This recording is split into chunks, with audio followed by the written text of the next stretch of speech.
అందరికీ praise lord. జనవరి 26 ఈరోజు దేవుని వాగ్దానము. వారి దుఃఖమునకు ప్రతిగా సంతోషమిచ్చి వారిని ఆదరించెదను. విచారము కొట్టివేసి నేను వారికి ఆనందము కలుగజేతును.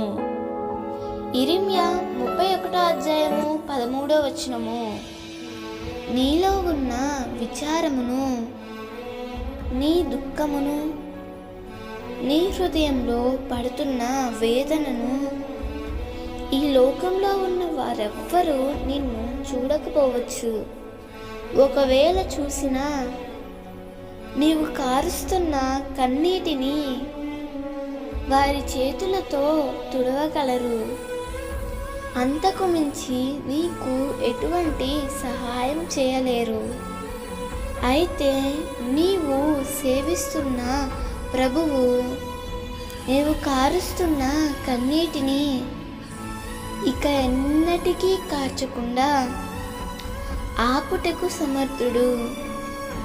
నీ హృదయంలో ఉన్న వేదనను తీసివేసి విచారమును కొట్టివేసి నీకు ఆనంద వస్త్రము ధరింపజేయువాడు.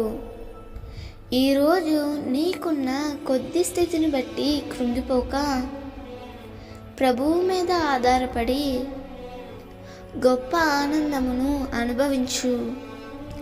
ప్రభువు తప్పక నీ విచారమును కొట్టివేసి ఆయన ఆనందమును మీకు అనుగ్రహించునుగాక. దేవుడు ఈ వాగ్దానము నీ జీవితంలో నిశ్చయముగా నెరవేర్చునుగాక. ఆమేన్.